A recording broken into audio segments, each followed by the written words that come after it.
Hello learners, welcome back for the new video. In this video, we will study the noise pollution, sound and sound measurement.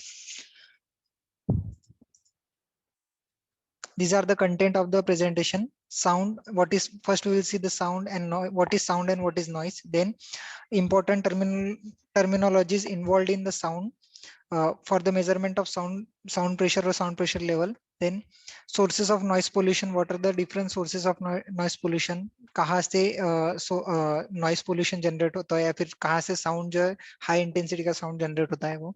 Then noise pollution control techniques, कौन कौन सी techniques है जिससे हम noise pollution control कर सकते हैं. Then effect of noise pollution का effect देखेंगे हम कि इन्वायरमेंट में नॉइस पोल्यूशन का इफेक्ट क्या होता है, एनिमल्स पे इफेक्ट क्या होता है और हमारे पे ह्यूमन बींग्स पे इफेक्ट क्या होता है वो भी देखेंगे हम. देन परमिसिबल नॉइस लेवल हर एक रेसिडेंशियल एरिया, इंडस्ट्रियल एरिया या फिर अलग अलग डिफरेंट एरिया में जो नॉइस लेवल की जो नॉइस लेवल है उसके स्टैंडर्ड्स कितने, कितना साउंड होना चाहिए, कितना नॉइस होना चाहिए, उससे ज्यादा अगर नॉइस हुआ तो क्या, वो सब हम लास्ट पीपीटी प्रेजेंटेशन में देखेंगे. Okay, so let's start with first sound and noise. First we'll see what is sound and noise. Sound is a vibration that propagates as an acoustic wave through a transmission medium such as gas, liquid or solid, causes the sensation of hearing through the nerves. Sound जो vibration है और वो propagate होता है in the form of wave. Sound जो है तो वो propagate होता है, propagate means travel करता है in the form of wave. ठीक है, और वो जो जब ट्रेवल करेंगे, साउंड को ट्रेवल करने के लिए एक मीडियम चाहिए, ट्रांसमिशन मीडिया चाहिए जिस मीडियम से वो पास हो सकती है. वो जो मीडिया है वो मीडिया हो सकता है साउंड मीडिया हो सकता है या लिक्विड मीडिया भी हो सकता है और सॉलिड मीडिया भी हो सकता है. ठीक है, तो अब साउंड जो है वो साउंड को ट्रेवल करने के लिए मीडिया की जरूरत रहती है. ठीक है, और जैसे इलेक्ट्रोमैग्नेटिक वेव्स है, इलेक्ट्रोमैग्नेटिक वेव्स जो सन से अर्थ तक आते हैं वो इलेक्ट्रोमैग्नेटिक वेव्स है. उन्हें ट्रेवल करने के लिए कोई मीडिया की जरूरत नहीं है, इसलिए वो डायरेक्टली अर्थ तक आते हैं. क्योंकि स्पेस में जो है, स्पेस में कोई मीडिया अवेलेबल नहीं है, गैस नहीं है, लिक्विड नहीं है और सॉलिड भी नहीं है, इसलिए वो इलेक्ट्रोमैग्नेटिक वेव ही स्पेस में ट्रेवल कर सकते हैं, साउंड वेव्स ट्रेवल नहीं कर सकते. एक फनी इंसिडेंट पता तो आपको मैं, कि जैसे कोई मिल गया फिल्म सभी ने देखी होंगी. कोई मिल गया फिल्म में क्या किया गया था कि ऋतिक रोशन ने साउंड वेव्स क्या किए थे, स्पेस में पास किए थे, साउंड वेव्स सेंड किए थे. ठीक है, तो एक्चुअल में साउंड वेव जो वो स्पेस में पास जब भी कर सकते हैं जब कोई अगर मीडियम अवेलेबल हो. ठीक है, तो एक्चुअली वो पॉसिबल नहीं है, क्योंकि साउंड वेव जब वो इलेक्ट्रोमैग्नेटिक वेव नहीं है और साउंड वेव्स को पास होने के लिए कौन सा तो भी एक मीडियम लगता है, और स्पेस में कोई मीडिया नहीं है ट्रांसमिशन के लिए साउंड वेव्स के लिए, इसलिए वो पॉसिबल नहीं है. या फिर उन्होंने अलग फॉर्म में अगर भेजा होगा तो फिर वो और कुछ अलग बात हो सकती है. ठीक है, या फिर कन्वर्ट करके साउंड वेव्स को कोई दूसरे वेव्स में कन्वर्ट किया, फिर दूसरे सिग्नल्स में कन्वर्ट करेंगे तो ठीक है. Directly sound waves without any media हम पास नहीं कर सकते. साउंड वेव्स ट्रेवल हो सकता है, गैस में ट्रेवल होगा, लिक्विड में होगा, सॉलिड में होगा, लेकिन without any media sound can not be travelled. Okay, which causes the sensation of hearing through the nerves. Sound generate होने के बाद अगर हम उसे हेयर कर सकेंगे तो हेयर करेंगे, सुनने के बाद हम क्या करेंगे, हम वो हमारे नर्वस सिस्टम तक उसका सिग्नल जाएगा, फिर नर्वस सिस्टम हम बताएंगे कि कहाँ से तो भी साउंड जनरेट हो रहा है. ये जो नर्वस सिस्टम का जो कि सिग्नल सिस्टम है वो बहुत फास्ट रहती है, बहुत मिली सेकंड या माइक्रो सेकंड में भी उसका रिस्पॉन्स है वो रिस्पॉन्स मिलता है. ठीक है, तो ये था साउंड. Then noise. नॉइस क्या है, noise is a subset of sound, यानी नॉइस जो है वो साउंड का ही टाइप है. यानी नॉइस हम कब बोलेंगे, when the sound is unwanted और अनप्लीजेंट. जब अगर कोई भी साउंड अगर अनवांटेड होगा या अनप्लीजेंट होगा, यानी हमें वो साउंड नहीं चाहिए या फिर वो साउंड हम नहीं सुन सकते ज्यादा, या फिर वो साउंड अच्छा नहीं है, तो हम वो साउंड को क्या बोलेंगे, नॉइस बोलेंगे.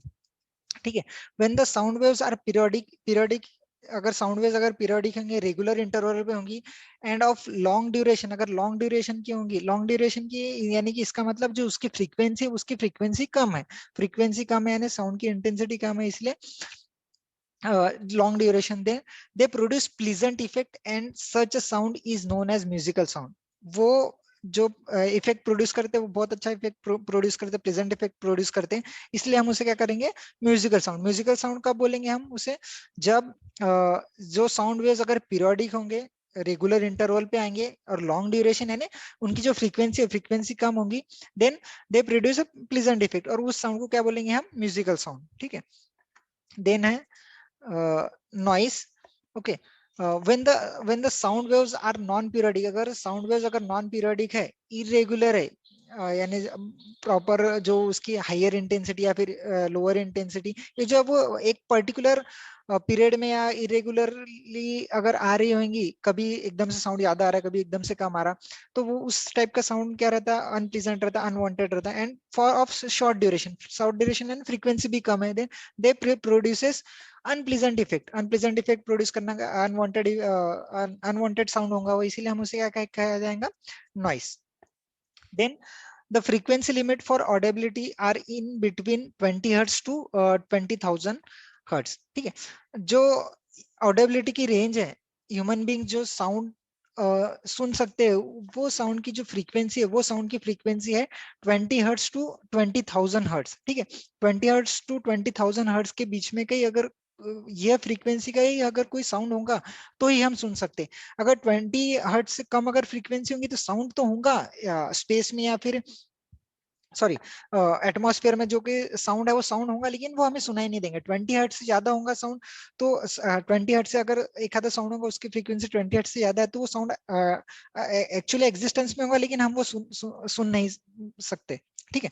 तो अब जो 20 हर्ट्ज से कम रहता है उसे हम बोलते हैं, if the frequency of sound is less than 20 hertz, then the sound is called as infrasonic, ठीक है, infrasonic sound. Then if the frequency of sound is greater than 20 kilohertz, then 20 kilohertz and 20,000 hertz, then the sound is ultrasonic. जैसे ultraviolet rate रहते हैं वैसे, ultraviolet rays रहते हैं वैसे ही ultrasonic और इंफ्रासोनिक, अल्ट्रावायलेट और इंफ्रारेड, ऐसा दो टाइप इलेक्ट्रोमैग्नेटिक वेव्स में रहता है। ये जो है वो साउंड वेव्स में इंफ्रासोनिक, अगर 20 हर्ट्ज से अगर कम रहेंगे, 20 हर्ट्ज से अगर कम है तो उसे हम इंफ्रासोनिक बोलते हैं, अगर 20 किलो हर्ट्ज से ज्यादा है तो उसे हम अल्ट्रासोनिक बोलते हैं।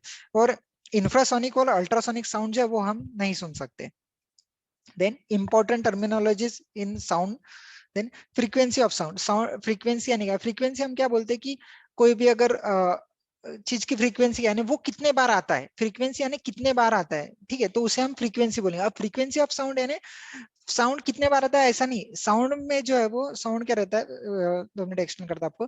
The number of times peak arrives in 1 second of oscillation, sound का जो ऑसिलेशन है, साउंड की जो वेव्स है, उसमें पीक कितने बार आया है एक पर्टिकुलर साइकिल में या पर्टिकुलर ऑसिलेशन में, पीक कितने बार आया है। सपोज इसे डायग्राम के थ्रू एक्सप्लेन करता हूँ तुम्हें। सपोज ये जो वेव है, ये वेव्स जो है वो ट्रांसवर्स नेचर की वेव्स है, ठीक है। अब इधर जो दिख रहा है तुम्हें, 2 मिनट, ठीक है, इधर जो दिख रहा है ये एक टाइम मैक्सिमम आया है, फिर बाद में मिनिमम है, फिर एक टाइम मैक्सिमम आया है ना, 2 बार मैक्सिमम है, ठीक है।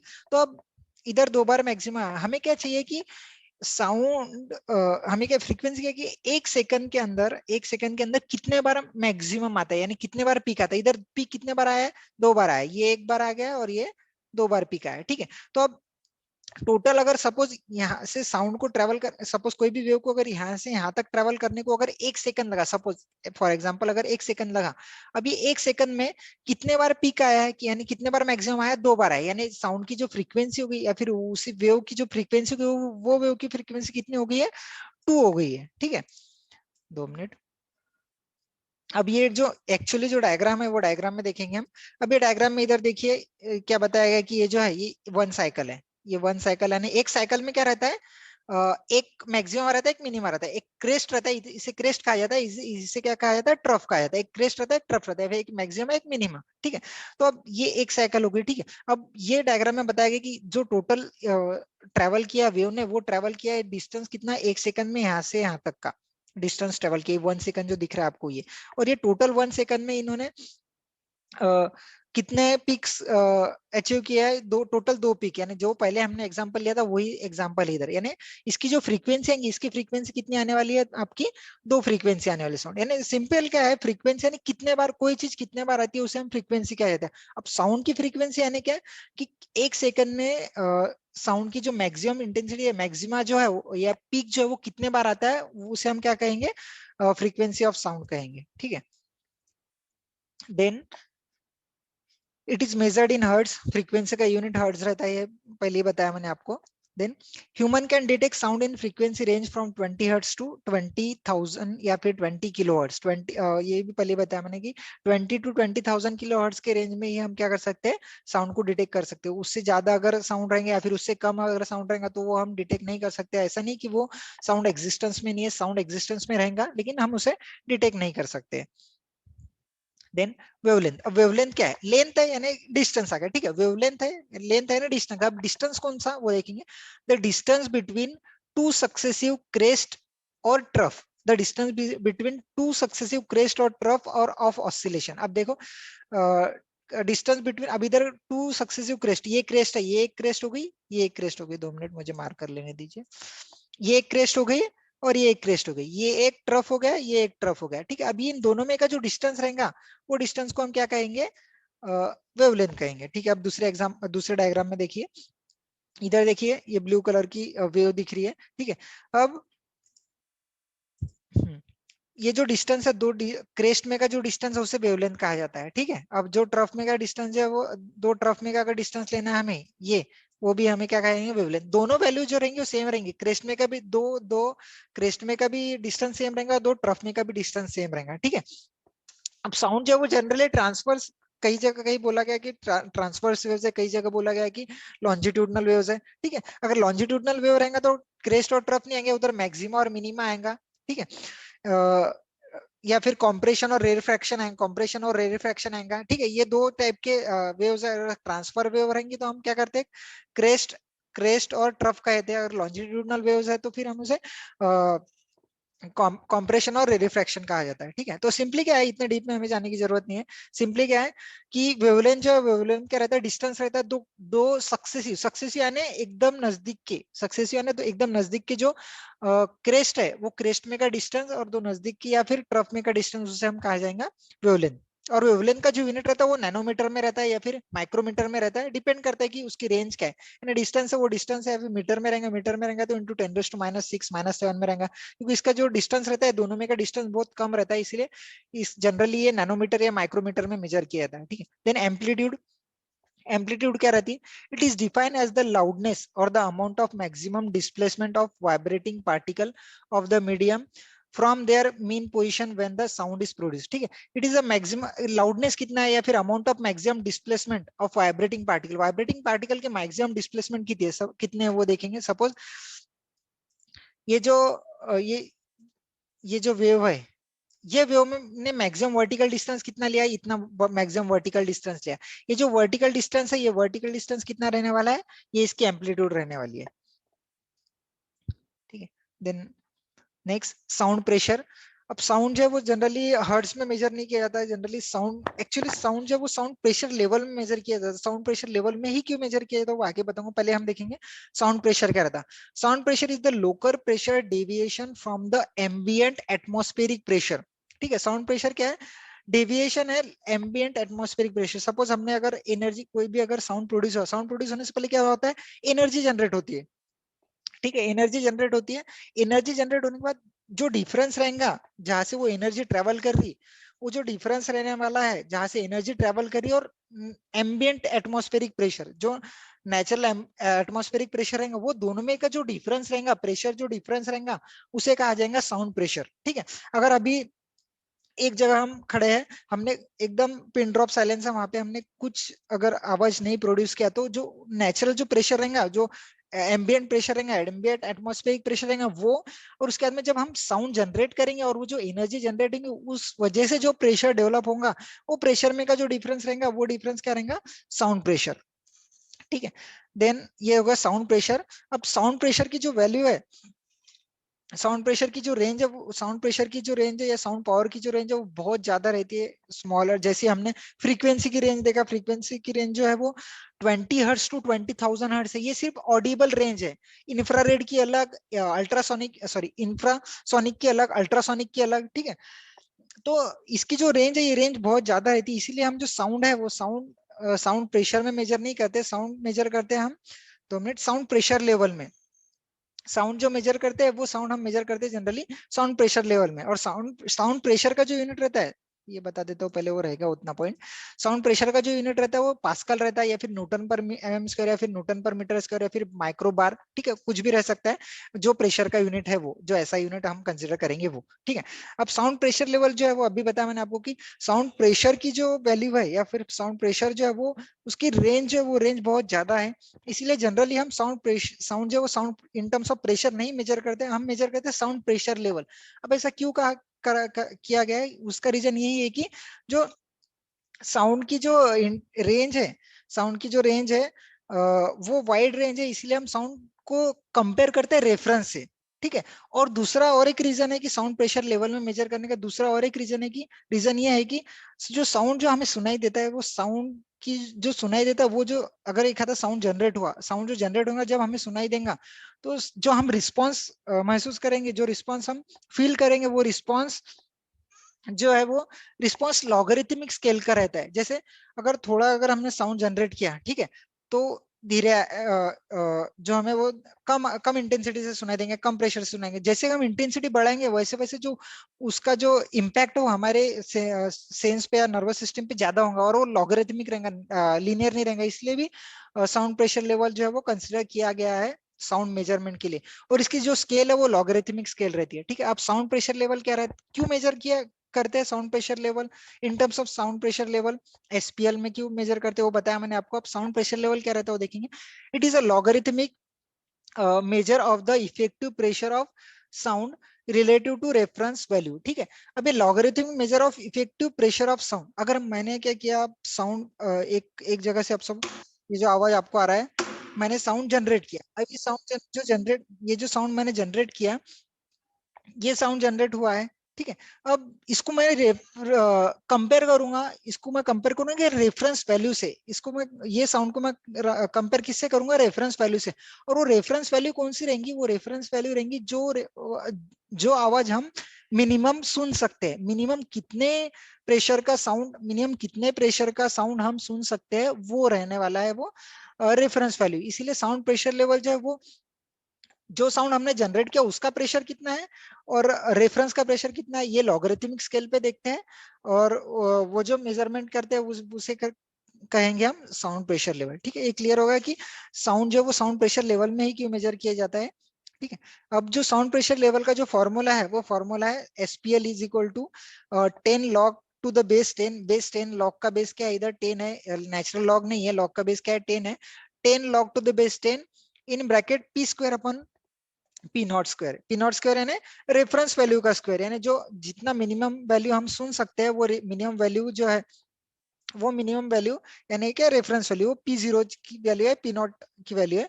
और पी न्यूमरेटर में जो पी है, न्यूमरेटर में जो पी दिख रहा है आपको, न्यूमरेटर वो पी है जो साउंड जनरेट होने वाला, वो पी। और ये दोनों का ये फॉर्मूला में वैल्यू डालने के बाद हम जो आंसर आने वाला है वो आंसर आएगा डेसिबल में, in terms of decibel. Sound pressure level काय में मेजर किया जाएगा, डेसिबल में, ठीक है। और डेसिमल जो है ये यूनिटलेस क्वांटिटी है। अब इधर ये फॉर्मूला में देखिए हम, जो दो सेम क्वांटिटी का रेशियो है, P square upon P square का रेशियो है, तो इसीलिए, और दोनों का यूनिट जो है कैंसिल होगा, इसीलिए जो साउंड प्रेशर लेवल है, वो साउंड प्रेशर लेवल का यूनिट जो है यूनिटलेस यूनिट है। एक्चुअल में डेसिबल जो है वो यूनिट है, लेकिन वो यूनिटलेस है, समझ रहे हो। उसका जो डायमेंशन लेस बोला जाएगा उसे, डायमेंशन यूनिटलेस नहीं, डायमेंशन लेस है, क्योंकि उसमें एम के एस कुछ भी नहीं है, इसलिए उसे डायमेंशन लेस कहा जाएगा। और एक चीज बताता हूँ आपको कि ये साउंड प्रेशर लेवल का जो फॉर्मूला है, इस गेट के एग्जाम पिछले, यानी कल जो एग्जाम हुई है 2020 गेट के एग्जाम में, ये फॉर्मूला 1 मार्क के लिए पूछा गया है कि इन्वायरमेंटल साइंस जो है, इन्वायरमेंटल साइंस की अलग से गेट एग्जाम हो रही है इस बार, तो वो एग्जाम में ये क्वेश्चन जो है वो क्वेश्चन पूछा गया, साउंड प्रेशर लेवल का जो फॉर्मूला के 4 ऑप्शन थे उसमें से एक ऑप्शन करेक्ट था, तो ये जो है ये पूछा गया था, ठीक है। अब इसके जो एसपीएल क्या है, पी जो क्या है, ये तो मैंने आपको बताया। एसपीएल क्या है, sound pressure level in decibel, decibel में। और डेसिबल का यूनिट हमेशा ध्यान में रखना, डेसिबल जब लिखेंगे तुम तो स्मॉल डी और कैपिटल बी इतना लिखना पड़ेगा, याद है, याद रखना हमेशा कि साउंड प्रेशर लेवल का जो यूनिट डेसिबल लिखना है हमें, वो स्मॉल डी और कैपिटल बी लिखना है हमें। देन पी स्मॉल पी जो वो sound pressure in pascal, pascal में रह सकता है, या फिर माइक्रो बार में रह सकता है, या बार में रह सकता है, कुछ में काय में भी रह सकता है। देन पी नॉट जो वो रेफरेंस है, जो हम आवाज सुन सकते हैं, ठीक है। ये था साउंड प्रेशर लेवल, इंपॉर्टेंट है, इंपॉर्टेंट फॉर्मूला है, इस पे न्यूमेरिकल भी हमें सॉल्व करने हैं, और कॉम्पिटेटिव एग्जाम के पॉइंट ऑफ व्यू से भी ये जो फॉर्मूला है वो फॉर्मूला इंपॉर्टेंट है। Then threshold of hearing, the sound pressure level, threshold of hearing क्या रहता है वो देखेंगे, the sound pressure level at which the sound from the sources become audible is called as threshold of hearing. ठीक है, तो sound pressure level जो है, ऐसे साउंड प्रेशर लेवल पे जब वो साउंड हम सुन सकते, minimum sound pressure level at which we can hear the sound, and that feeling और that feeling of hearing is known as threshold of hearing. Threshold of hearing म्हणजे means हम minimum कितना साउंड प्रेशर लेवल हम सुन सकते हैं, वो क्या रहता है, threshold of hearing. then the threshold of hearing is 0 decibel. अगर in terms of sound pressure level कहेंगे तो हम 0 डेसिबल, क्यों डेसिबल, क्योंकि जो हमारा रेफरेंस है वो P0 है और जो साउंड आने वाला है वो भी P0 है, यानी P0 अपन P0 क्या आएगा, इसकी वैल्यू 1 आएंगी और log 1 की वैल्यू 0 रहती है, इसलिए जो SPL है वो SPL की वैल्यू कितनी आती है, 1 आती है। इसलिए threshold of hearing in terms of sound pressure level is 0 decibel, ध्यान रखना। और in terms of sound pressure, अगर साउंड प्रेशर के हिसाब से देखा जाएंगे तो साउंड प्रेशर है यानी वो कितनी वैल्यू आएंगी, यानी कुछ ना कुछ तो साउंड जनरेट होगा वो, क्योंकि ये रेफरेंस नहीं है, डायरेक्ट साउंड प्रेशर है, इसलिए इसकी value 2 × 10⁻⁵ pascal.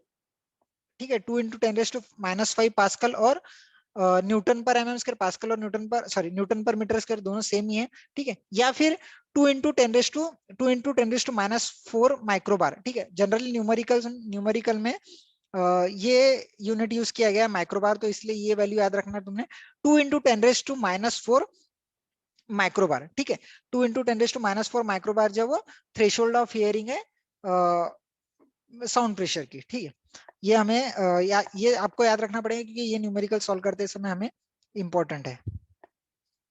Then sources of noise pollution. अब नॉइस पोल्यूशन के जो सोर्सेस क्या क्या है, यानी नॉइस कहाँ कहाँ से जनरेट हो सकता है वो देखेंगे हम।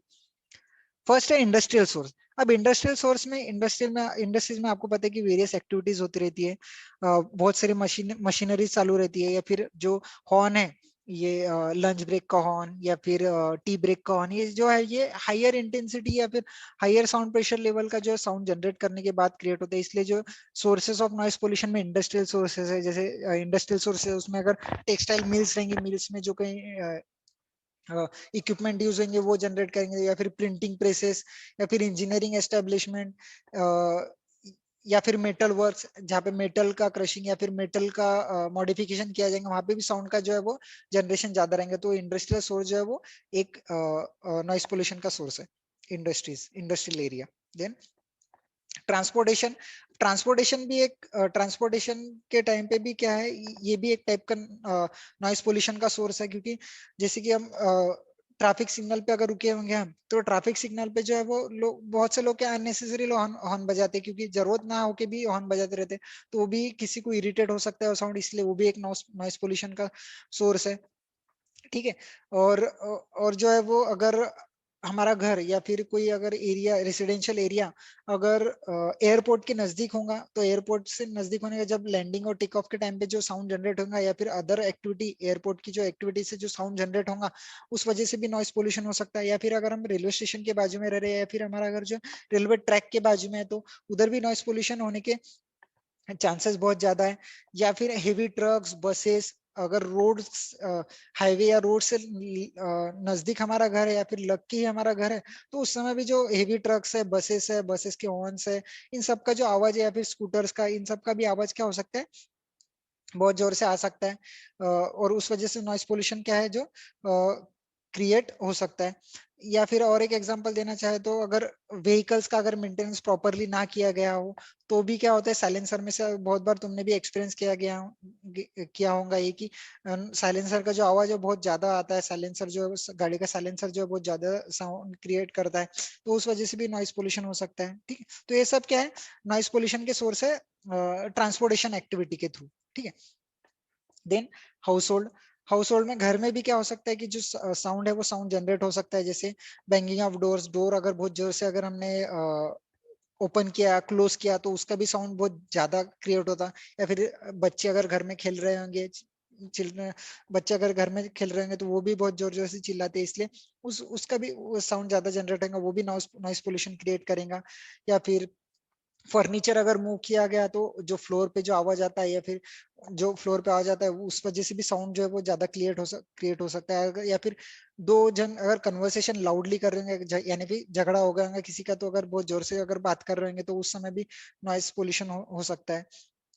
या फिर ये एक एग्जांपल दिया, और भी बहुत कुछ एग्जांपल है, जैसे कि अगर एंटरटेनमेंट इक्विपमेंट है, जैसे टीवी है, साउंड सिस्टम है, रेडियो है, ठीक है, या स्पीकर है, अगर ये हम बहुत ज्यादा इंटेंस या वॉल्यूम पे अगर प्ले कर रहे हैं तो क्या होता है, नॉइस पोल्यूशन क्रिएट हो सकता है।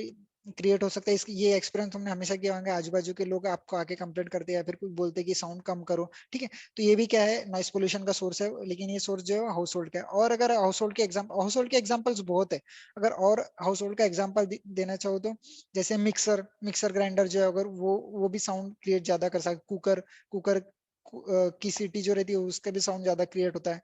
Then cooler, exhaust fans, vacuum cleaner भी हो सकता है, या फिर सीविंग मशीन, सिलाई मशीन जो है वो भी है, ठीक है। तो ये सब जो सोर्सेस है साउंड, ये सब जो सोर्सेस है वो साउंड क्रिएट करेंगे घर में रहने वाले, इसीलिए इसे क्या कहेंगे, household sources of noise pollution.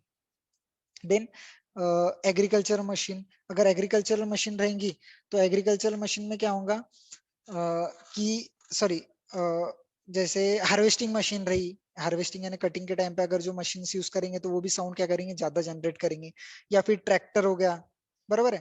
Tractor भी क्या करता है, ये आपको ये पता है कि ट्रैक्टर का जो आवाज है वो आवाज बहुत ज्यादा रहती है। या फिर ट्रैक्टर पे कई कई जगह तुमने ये भी देखा होगा कि ट्रैक्टर पे बड़े बड़े स्पीकर्स लगाए जाते हैं, और जब ट्रैक्टर चलाया जाता है तो साउंड भी उनके वो खुद के एंटरटेन के लिए साउंड भी जो है वो ज्यादा इंटेंसिटी से प्ले करते हैं।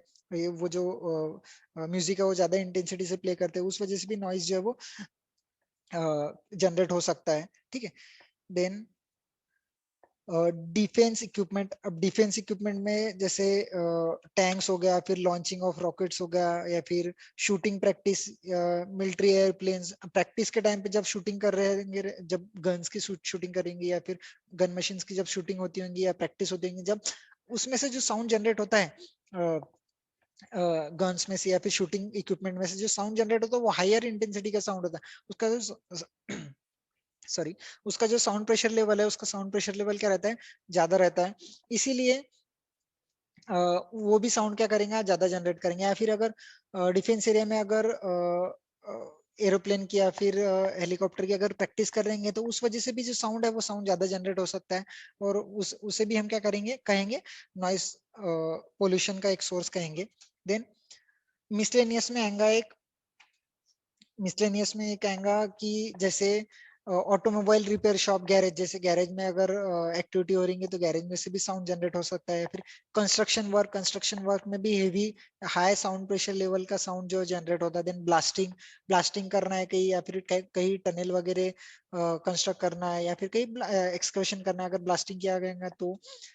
देन स्टोन क्रशिंग में भी एक एग्जांपल है कि स्टोन क्रशिंग भी क्या कर सकते हैं, स्टोन क्रशिंग में भी साउंड जो वो हाई हाई साउंड प्रेशर का साउंड जो है वो जनरेट होता है, ठीक है। ये एक एग्जांपल, और एक एग्जांपल इधर मेंशन करने का रह गया है, वो है पब्लिक एड्रेस सिस्टम, ठीक है। पब्लिक एड्रेस सिस्टम यानी कि जैसे कई अगर सभा होंगी, या फिर किसी की कोई मंत्री की या किसी पॉलिटिशियन की रैली वगैरह होंगी, तो उस समय अगर जो भाषण वगैरह होगा तो उस समय भी क्या कर रहा था, बड़े बड़े माइक, बड़े बड़े स्पीकर्स क्या करते इंस्टॉल किए जाते हैं, और उसमें से जो है वो प्रोग्राम जो स्टार्ट होता है उस समय भी क्या हो सकता है, जो साउंड पोल्यूशन के चांसेस ज्यादा है। या फिर अगर कुछ कल्चर रिलीजियस फंक्शंस रहेंगे, जैसे गणपति में देखा जाएंगे कि गणपति में अगर अगर साउंड ज्यादा जनरेट करेंगे तो वो भी साउंड जो है वो जो नॉइस पोल्यूशन का ही सोर्स होगा, क्योंकि हम क्या करते हैं, हाई इंटेंसिटी से जो साउंड वो प्ले करते हैं, इसलिए वो भी क्या है, नॉइस नॉइस पोल्यूशन का ही सोर्स है, ठीक है। तो ये पब्लिक एड्रेस सिस्टम में आएंगे जहाँ पे पब्लिक इन्वॉल्व होता है, ठीक है। Then noise pollution control technique, अब जो नॉइस है वो नॉइस हमें क्या करना है, कंट्रोल करना है। अब कौन कौन से टेक्निक्स है कंट्रोल करने के लिए वो देखेंगे, यानी साउंड जनरेट हो रहा है तो उसे साउंड जनरेट करने के लिए हम कंट्रोल करें, कैसे करेंगे, या फिर कम कैसे किया जाएगा वो हम देखेंगे।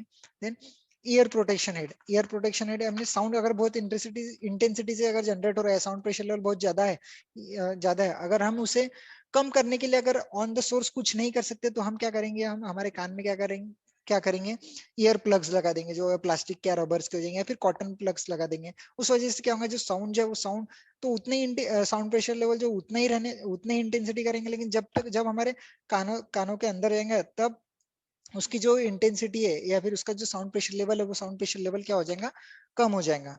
Then design of doors and windows, doors and windows का अगर प्रॉपर डिजाइन नहीं किया गया होगा, डोर्स और विंडोज के जो गैप्स है, जो जैम्ब और फ्रेम है, उसके जो गैप, उसमें अगर ज्यादा गैप होगा तो बाहर का जो साउंड है वो बाहर का साउंड घर के अंदर बहुत इजीली आएगा, उस वजह से भी क्या हो सकता है, नॉइस पोल्यूशन ज्यादा हो सकता है। इसलिए हमें डिजाइन करते समय प्रॉपरली डिजाइन करना चाहिए doors and windows. Doors and Windows की पोजीशन भी है, लेकिन डोर्स एंड विंडोज की पोजीशन हम नॉइस पोल्यूशन कंट्रोल में कंसिडर नहीं करते, क्योंकि वो बिल्डिंग प्लानिंग का एस्पेक्ट है, इसलिए हम उधर नहीं कंसिडर करेंगे वो। ठीक है, तो अगर और एक एग्जांपल दिया जाए तो वो जो उनकी गैप रहती है, अगर वो गैप अगर हम साउंड इंसुलेटिंग मटेरियल, जो डोर्स और विंडोज में जो गैप रहती है, अगर वो साउंड इंसुलेटिंग मटेरियल से अगर फील करेंगे, तो उस वजह से जो साउंड है वो साउंड वहां पे एब्जॉर्ब हो जाएंगे, इसलिए साउंड जो है वो बाहर का साउंड अंदर भी नहीं आएगा और अंदर का साउंड जो है वो बाहर भी नहीं आएगा। जैसे कि ब्रॉडकास्टिंग या स्टूडियो या रेडियो स्टेशन में जो क्या बोलते पैनल्स वगैरह यूज किए जाते हैं, उसमें जो ग्लासेस यूज किए जाते हैं, ग्लासेस के बीच में जो जॉइंट्स रहती है उधर रबर का या फिर जो फिलर मटेरियल यूज किया था वो साउंड प्रूफ रहता है, जो यानी कि जो साउंड है उस बाहर का साउंड जो है वो अंदर नहीं जा सके और अंदर का साउंड बाहर नहीं जा सके। इसीलिए वो जो फ्रेम रहती है, जो कांच की जो फ्रेम रहती है, वो कांच की फ्रेम क्या रहती है, साउंड प्रूफ रहती है। जिसका इसका ही एग्जांपल अगर मूवी का एग्जांपल दिया तुम्हें तो मुन्ना भाई का जो लगे रहो मुन्ना भाई जो है, हाँ लगे रहो मुन्ना भाई में ही वो रेडियो स्टेशन में आने के बाद बाहर से आवाज देते रहता है। ठीक है, तो वो एग्जांपल है कि वो, क्योंकि वो जो ग्लास रहता है वो ग्लास साउंड प्रूफ रहता है, अंदर बाहर का आवाज अंदर नहीं जा सकता है। ठीक है, तो ये था design of doors. Design of doors and Windows से हम क्या कर सकते हैं, नॉइस पोल्यूशन कंट्रोल कर सकते हैं। देन एनक्लोजर्स, एनक्लोजर्स यानी जहाँ पे साउंड जनरेट हो रहा होगा, जहाँ पे साउंड जनरेट हो रहा होगा, हम उधर क्या कर सकते हैं, वो एरिया को इनक्लोज कर देंगे। इनक्लोज करने से क्या होगा, वो जो साउंड रहने वाला है वो साउंड बाहर ही नहीं आएगा। बराबर है, वो साउंड बाहर ही नहीं आएगा और वो साउंड अंदर के अंदर ही क्या हो जाएगा, उस साउंड जनरेट होगा और अंदर के अंदर वो साउंड क्या हो जाएंगे, डैम्प हो जाएंगे। जैसे कि कई बार तुमने एक देखा होगा कि जो बोरिंग मशीन रहती है, बोरिंग मशीन में देखा होगा, इसलिए एग्जांपल है, उस पे कवर रखा जाता है। वो कवर एक्चुअली साउंड जनरेशन के लिए नहीं यूज किया जाता, वो एक्चुअली वो जो मोटर को प्रोटेक्ट करने के लिए यूज किया था, लेकिन उससे जो साउंड जो है, साउंड भी जो है वो कंट्रोल होता है। ठीक है, वो एक एग्जांपल है। वैसे अगर कोई एक आधी मशीनरीज होंगी, जैसे जनरेटर, जनरेटर तुम्हें पता है, जनरेटर का साउंड बहुत ज्यादा जनरेट होता है। ठीक है, तो इलेक्ट्रिक जनरेटर जो है वो जनरेटर को अगर इनक्लोज सेक्शन में रख दिया, इनक्लोज एरिया में रख दिया, उस पे कवर लगा दिया हमने, एक मेटेलिक कंटेनर लगा दिया जो उसमें उसको ओपनिंग्स वगैरह प्रोवाइड करेंगे ऑपरेशन ऑपरेशन के लिए। ठीक है, तो क्या होगा, जो जनरेटर का जो आवाज है वो आवाज वो एनक्लोजर के अंदर ही रहेगा, बाहर आवाज नहीं आएगा। इसलिए एनक्लोजर प्रोवाइड करने से जो साउंड की जो इंटेंसिटी वो सोर्स पे ही क्या हो जाती है, कम हो जाती है। देन नेक्स्ट है improvement in the working method. Working method में इंप्रूव करने करने की वजह, जैसे कि एक एग्जांपल दिया तुम्हारे को मैंने कि यही अभी जो एग्जांपल दिया क्या, कि अगर जनरेटर पे हमने अगर कवर रख दिया, ऊपर से प्रोवाइड कर दिया कवर, तो क्या होगा कि जो साउंड है वो साउंड उतने इंटेंसिटी से जनरेट नहीं होगा। या फिर अगर कोई भी अगर मशीन होंगी, कोई भी इक्विपमेंट होगा, अगर उसका प्रॉपर अगर हमने मेंटेनेंस किया, मंथली या वीकली अगर मेंटेनेंस किया, तो साउंड जनरेट नहीं होगा। जैसे हम व्हीकल का एग्जांपल लो, अगर व्हीकल अगर हर महीने अगर प्रॉपरली मेंटेनेंस किया गया होगा अगर उसका व्हीकल का, तो आवाज जो बाइक है, बाइक अच्छी बाइक या व्हीकल कोई भी व्हीकल वो अच्छे से चलती है और साउंड भी जो है वो कम जनरेट करती है। अगर बहुत दिनों से अगर व्हीकल अगर मेंटेनेंस में नहीं गया होगा, तो उसका जो साउंड क्रिएट साउंड जो जनरेट होगा वो साउंड प्रेशर लेवल क्या होगा, हाई, ऑब्वियसली हाई होगा। इसीलिए प्रॉपर प्रॉपर मेंटेनेंस में हमें क्या करना पड़ेगा, इक्विपमेंट जो है वो रखने पड़ेंगे। देन लेजिस्लेटिव मेजर्स अगर प्रोवाइड किए हमने, तो जैसे जैसे गणपति का एग्जांपल दिया या फिर कोई भी फंक्शंस का एग्जांपल दिया, शादी हो गई या फिर कोई भी, जहाँ पे पब्लिक में अगर अगर हम साउंड जनरेट करेंगे, तो गवर्नमेंट ने 10 बजे या 11 बजे की टाइम लिमिट दी हुई है। उसके बाद तुम क्या कर सकते हैं, उसके बाद प्ले नहीं कर सकते, क्योंकि वो अगेंस्ट द लॉज है। ठीक है, तो ऐसे जो रूल्स एंड रेगुलेशन है जो हमने इम्प्लीमेंट करने चाहिए। ठीक है, ऑब्वियसली ये सभी जो रूल्स है वो सेंट्रल पोल्यूशन कंट्रोल बोर्ड या फिर जो स्टेट बोर्ड्स है उन्होंने क्या किया, ऑलरेडी ये सब चीजें जो है वो इम्प्लीमेंट करी हुई है। ठीक है, then plantation of tree plantation करने से क्या होगा, अगर सपोज हमने हमारे घर के सामने अगर ट्री प्लांट किए और उसके बाद में उसके सामने अगर रोड होगा, तो क्या होगा कि जब रोड का जो साउंड जनरेट होगा वो साउंड क्या होगा, पहले ट्रीज पे क्या होगा, इंसिडेंट होगा, ट्रीज पे एब्जॉर्ब होगा और फिर बाद में ही घर में आएगा। ठीक है, उस वजह से जो साउंड की इंटेंसिटी, वो साउंड की इंटेंसिटी क्या हो जाएगी, कम हो जाएंगी। जनरली जो प्लांट्स रहते हैं, प्लांट्स जो साउंड है वो साउंड 8 to 10 डेसिबल का इतना साउंड प्रेशर लेवल का साउंड क्या करते हैं, वो उतनी इंटेंसिटी क्या कर देते हैं साउंड की, या फिर उतना साउंड प्रेशर लेवल क्या कर देते हैं, एब्जॉर्ब कर लेते हैं। इसलिए अपने तक या फिर घर के अंदर आने तक जो साउंड प्रेशर लेवल रहता है उसकी वैल्यू ऑब्वियसली क्या रहती है, कम रहती है। इस वजह से हम क्या कर सकते हैं, नॉइस पोल्यूशन का भी कंट्रोल कर सकते हैं।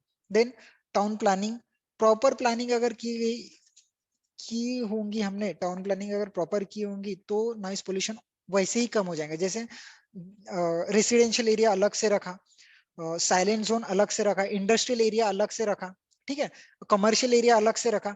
ऑब्वियसली सबसे ज्यादा साउंड जनरेशन इंडस्ट्रियल एरिया में से होता है। ठीक है, अगर इंडस्ट्रियल एरिया, अगर टाउन प्लानिंग ऐसे किया हमने कि इंडस्ट्रियल एरिया ऑलरेडी अगर कई रिमोट एरिया में हो, तो उसका जो साउंड है, उसका साउंड रेसिडेंशियल एरिया तक नहीं आएगा, उसका जो साउंड है साइलेंट जोन तक नहीं आएगा। साइलेंट जोन है ना, साइलेंट जोन में कौन कौन सी बिल्डिंग्स आती है या फिर कौन कौन सा चीजें आती है, वो आती है इंस्टीट्यूट्स, जैसे स्कूल, कॉलेजेस, हॉस्टल्स, फिर लाइब्रेरी, फिर हॉस्पिटल्स। ठीक है, ये सब जो है वो साइलेंट जोन में आते हैं। ठीक है, तो ये साइलेंट जोन को अलग अलग से रखा, तो उधर जो नॉइस पोल्यूशन का प्रॉब्लम हो, नॉइस पोल्यूशन का प्रॉब्लम नहीं होगा।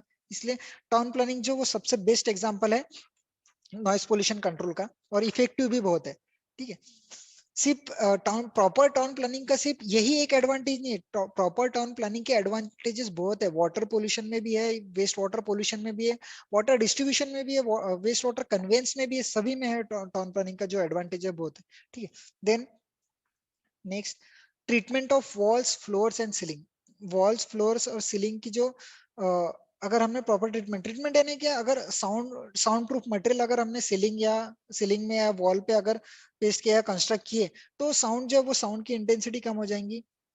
इसका एक एग्जांपल दे तो मैं आपको कि जो हम थिएटर्स में आते हैं, मल्टीप्लेक्स में आते हैं, तो उधर क्या रहता है कि जो वॉल्स पे रहते हैं वहां पे वॉल्स पे क्या किए जाते हैं, साउंड प्रूफ मटेरियल्स वॉल्स पे क्या किए जाते हैं, अटैच किए किए गए रहते हैं। वो क्यों किए गए रहते हैं, क्योंकि वहां पे साउंड हायर इंटेंसिटी का sound, higher sound pressure level का साउंड जो है, वो साउंड क्या होता है वहां पे जनरेट होता है। अब अगर वो साउंड अगर रिफ्लेक्ट होगा तो इको क्रिएट होने के चांसेस है। इको क्रिएट होने की वजह से जो प्रॉपर एक्चुअल जो साउंड है वो साउंड सुनाई नहीं देगा। इसलिए वहां पे उस वजह से क्या किया जाता है, साउंड को रिफ्लेक्ट ही नहीं करने देते हैं। वहां पे साउंड क्या हो जाता है, एब्जॉर्ब हो जाता है, रिफ्लेक्ट नहीं होता है। और साउंड एब्जॉर्ब हुआ तो साउंड की इंटेंसिटी भी कम हो जाती है, क्योंकि रिफ्लेक्ट नहीं हो, रिफ्लेक्ट होगा तो ही साउंड क्या होगा, उसकी इंटेंसिटी क्या रहती है, उतनी रहती है। अगर रिफ्लेक्ट नहीं होगा तो साउंड क्या हो जा रहा है, एब्जॉर्ब हो जा रहा है। इसलिए ट्रीटमेंट अगर की गई होंगी सीलिंग्स में या वॉल्स में, तो वहां पे भी हम क्या कर सकते हैं, नॉइस पोल्यूशन का कंट्रोल कर सकते हैं। देन यूज ऑफ साइलेंसर्स और फिल्टर्स। जैसे इसका एग्जांपल अगर कोई जैसे व्हीकल का एग्जांपल देख रहे हैं, व्हीकल भी साउंड ज्यादा जनरेट करती है। वो जो साइलेंसर जो रहता है हमें हमारे पैरों के पीछे जो साइलेंसर रहता है, बैक सीट के नीचे, बैक सीट के पास जो साइलेंसर रहता है, वो साइलेंसर जो है, वो साइलेंसर इसीलिए रहता है कि जो एक्चुअल साउंड जो जनरेट करती है व्हीकल, वो बहुत ज्यादा रहता है। वो साउंड कम करने के लिए वहां पे साइलेंसर फिट किया जाता है। यानी कि जो इंटेंस जितने साउंड प्रेशर लेवल का साउंड जनरेट होगा, वो साउंड प्रेशर लेवल क्या किया जाता है, साइलेंसर्स के थ्रू कम किया जाता है, या फिर फिल्टर्स प्रोवाइड करके। और एक इसका एग्जांपल बताता हूँ आपको। जैसे गन्स रहेंगी, गन्स में भी साइलेंसर लगाते हैं क्योंकि जो साउंड है वो जनरेट ना हो, या फिर किसी और को साउंड जो है वो गन शूट हुई है उसका साउंड जो वो किसी और को ना आए, इसलिए भी वहां पे साइलेंसर फिट किए जाते हैं गन्स में भी। ठीक है, तो ये एक एग्जांपल साइलेंसर यूज करने से। Then vibration damping. Vibration damping क्या रहता है वो बताता हूँ आपको, कि जो वाइब्रेशन है वो उसको डैम करने, जो साउंड जनरेट होंगे उसको डैम करना है। जैसे एक आधी अगर मशीन रहेंगी, मशीन क्या रहती है, मशीन बहुत ज्यादा साउंड जनरेट करती है। अगर वो फ्लोर पे, अगर हमने मशीन जो फ्लोर पे अगर कनेक्टेड है, ग्राउंड पे अगर कनेक्टेड है, तो वाइब्रेशंस के थ्रू क्या होगा कि जो वो वाइब्रेशंस अर्थ पे या फिर सरफेस पे ट्रांसफर करेंगे। सरफेस पे ट्रांसफर करने से वजह से भी क्या होगा कि साउंड जो है वो साउंड बहुत ज्यादा क्रिएट होगा। साउंड ज्यादा क्रिएट होगा तो क्या हो, फिर से उससे हमें कंट्रोल करना। अब वो कंट्रोल कैसे किया जाएगा, वाइब्रेशन डैम्पिंग किस किस प्रकार, अगर वो इक्विपमेंट को अगर हमने रबर पैड पे रखा, वो इक्विपमेंट को अगर हमने रबर रबर पैड पे रखा, तो रबर पैड किस प्रकार का आप अगर जिम में गए होंगे, जिम में देखा होंगे हमने कि वेट रखने के लिए वहां नीचे फ्लोर के ऊपर रबर पैड रख रहे थे, उसके ऊपर जिम के जो वेट्स है वो वेट्स रखे जाते हैं। क्यों? कि नीचे का जो फ्लोर है वो फ्लोर जो है वो खराब ना हो, और दूसरा है कि नीचे रखते समय आवाज ना हो, इसीलिए भी वो क्या रहते हैं, रबर पैड। उसी प्रकार का रबर पैड अगर हमने इंडस्ट्रीज में जो मशीन के नीचे अगर प्लेस किया गया या फाउंडेशन में अगर प्लेस किया गया, तो क्या होगा, जो जो मशीन जो है वो जितना साउंड अगर जनरेट करेंगे, उससे ऑब्वियसली उससे कम ही साउंड क्या होगा, वो जनरेट करेंगी। ठीक है, तो ये सब थी नॉइस पोल्यूशन कंट्रोल टेक्निक। इस प्रकार हम क्या कर सकते हैं, नॉइस पोल्यूशन कंट्रोल कर सकते हैं। देन अब नॉइस पोल्यूशन का इफेक्ट क्या है, नॉइस पोल्यूशन के सोर्सेज देखे हमने, कंट्रोल कैसे कर सकते हैं वो भी देखा। अब अगर कंट्रोल नहीं किया तो उसका इफेक्ट क्या क्या हो सकता है वो देखेंगे। ठीक है, तो it creates uncomfortable living condition. Living condition जो है वो अनकंफर्टेबल हो जाती है। अगर हम काम कर रहे हैं, अगर साउंड बहुत ज्यादा हो रहा है, या फिर स्टडी कर रहे होंगे, तो हम उस कंफर्ट में काम नहीं कर सकते, या फिर उस कंफर्ट में अगर हम स्टडी नहीं कर सकते, इसलिए अनकंफर्टेबल फीलिंग आती है अगर नॉइस पोल्यूशन अगर ज्यादा रहेगा तो। या फिर अगर ट्रैवलिंग करते समय भी अगर किसी ने बार बार अगर हॉर्न बजा रहा है अपने, हमारे पीछे पीछे का अगर व्यक्ति अगर कोई अगर बार बार अगर हॉर्न बजा रहा है, तो हमें इरिटेट होता है वो। ठीक है, और हम उतना कंसंट्रेशन नहीं दे सकते ट्रैवलिंग के थ्रू। ठीक है, then noise has effect on blood pressure. अगर हायर इंटेंसिटी का अगर साउंड जनरेट हो रहा है ना, तो उसका इफेक्ट हमारे ब्लड प्रेशर पे भी होता है। Then presence of noise takes away the essence of music. जो नॉइस अगर किसी किसी के लोगों को बहुत ज्यादा साउंड प्रेशर लेवल से गाने सुनने की आदत है, किसी किसी को कम कम से सुनने की आदत है। ठीक है, तो अगर हायर साउंड प्रेशर लेवल का अगर म्यूजिक भी अगर सुन रहेंगे, तो कुछ समय बाद वो जो है वो अनवांटेड और अनप्लीजेंट होने लगता है। ठीक है, तो ये भी एक इफेक्ट है। Then the prolong effect of noise में result into temporary deafness, nervous breakdown, high blood pressure and memory loss.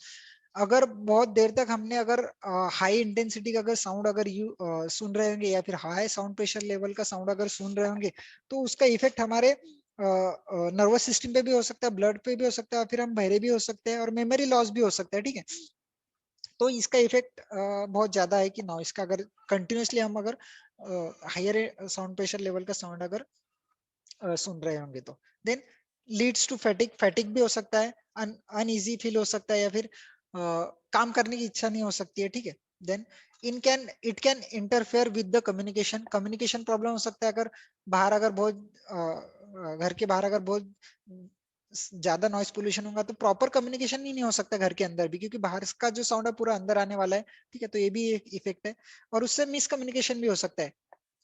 ठीक है, then high stress level. Stress level भी हाई हो सकता है, हाइपरटेंशन हो सकता है, या फिर स्लीप लॉस बराबर है। अगर साउंड ज्यादा होगा तो प्रॉपर स्लीप स्लीप नहीं हो पाएंगी। पैनिक अटैक, पैनिक भी हो सकते हैं हम। देन सीवियर डिप्रेशन, कोई कोई व्यक्ति डिप्रेशन में भी जा सकता है। ठीक है, then noise pollution damages the nervous system of the animal. अगर एनिमल भी अगर एक्सपोजर में होंगे हायर नॉइस के साउंड के, हायर साउंड प्रेशर लेवल के, इसके एक्सपोजर में अगर एनिमल्स भी होंगे, तो एनिमल्स की भी नर्वस सिस्टम डैमेज हो सकती है, और animal loses the control of its mind. उस वजह से जो एनिमल्स है वो कंट्रोल लूज कर सकते हैं उनके उनके बॉडी पर का कंट्रोल। जब ऑब्वियसली अपनी जो बॉडी रहती है वो नर्वस सिस्टम से ही कंट्रोल होती है, उसका कंट्रोल जो है वो कंट्रोल क्या हो सकता है, लूज हो सकता है। ठीक है, देन नेक्स्ट है परमिसिबल नॉइस लेवल। अब जो नॉइस लेवल है, अब रूल्स एंड रेगुलेशन जो बनाए हैं स्टेट स्टेट ने, या स्टेट पोल्यूशन कंट्रोल बोर्ड ने, या फिर आईएस कोड ने, इंडियन स्टैंडर्ड्स ने, या फिर सेंट्रल पोल्यूशन कंट्रोल बोर्ड ने, हर एक एरिया के लिए अलग अलग नॉइस लेवल दिए हुए। इंडस्ट्रियल एरिया के लिए साउंड प्रेशर लेवल अलग है, कमर्शियल एरिया के लिए अलग है, रेसिडेंशियल एरिया के लिए अलग है, साइलेंट जोन के लिए अलग है। क्योंकि इन सभी के लिए एक ही नहीं रख सकते, क्योंकि हर जगह इंडस्ट्री में ऑब्वियसली हाई इंटेंसिटी का साउंड जनरेट होगा, साइलेंट जोन में हमें साउंड नहीं चाहिए, इसलिए अलग अलग कैटेगरी की है, और अलग अलग कैटेगरी के लिए अलग अलग स्टैंडर्ड्स प्रोवाइड किए गए। जैसे पहला देखेंगे कैटेगरी में इंडस्ट्रियल एरिया। इंडस्ट्रियल एरिया का जो एरिया कोड है ए से इंडिकेट किया जाता है। अब उसकी जो साउंड प्रेशर लेवल है, साउंड प्रेशर लेवल जो वो 75 डेसिबल है। इक्विवेलेंट, एल इक्विवेलेंट क्या, वो बताता हूँ बाद में आपको मैं। जो उसकी जो साउंड प्रेशर लेवल है वो 875 डेसिबल है। डे टाइम में, नाइट टाइम में 70 है। देन कमर्शियल एरिया, अगर कमर्शियल एरिया रहेगा तो उसका जो एरिया कोड है वो बी है। उसकी जो डे टाइम में इंटेंसिटी है वो 65 है, और नाइट टाइम में 55 है। देन रेसिडेंशियल में यानी कमर्शियल यानी जो कॉम्प्लेक्स बिल्डिंग्स रहेंगी, शॉप्स रहेंगे, वो इंडस्ट्रियल एरिया तो आपको पता है रेसिडेंशियल एरिया जहाँ पे हम रहते हैं, तो उसका कोड है सी। उसकी जो डे टाइम की इंटेंसिटी साउंड प्रेशर लेवल है डेसिबल में वो 55 और नाइट टाइम में 45। लास्ट है साइलेंस जोन, उसे डी डीबी एरिया कोड है उसका डी। उसका जो डे टाइम की जो वैल्यू है 50 है और नाइट टाइम की वैल्यू है 40। वो एल इक्विवेलेंस क्या है? इक्विवेलेंट साउंड प्रेशर लेवल है। इक्विवेलेंट साउंड प्रेशर लेवल है ना, through out the day sound pressure level कितना है वो देख, वो मेजर करता है, उसे हम एल इक्विवेलेंट कहा जाता है। ठीक है, तो ये था noise pollution and all about sound measurement, sources, effect. ठीक है, सोर्सेस, इफेक्ट। नेक्स्ट लेक्चर में हम देखेंगे कि साउंड प्रेशर लेवल का कन्वर्जन माइक साउंड प्रेशर लेवल का कन्वर्जन किस प्रकार किया जाता है और इक्विवेलेंट नॉइस लेवल या फिर इक्विवेलेंट साउंड प्रेशर लेवल कैसे फाइंड किया जाता है, क्यूमुलेटिव साउंड प्रेशर लेवल कैसे फाइंड किया जाता है। ठीक है, ओके, थैंक यू।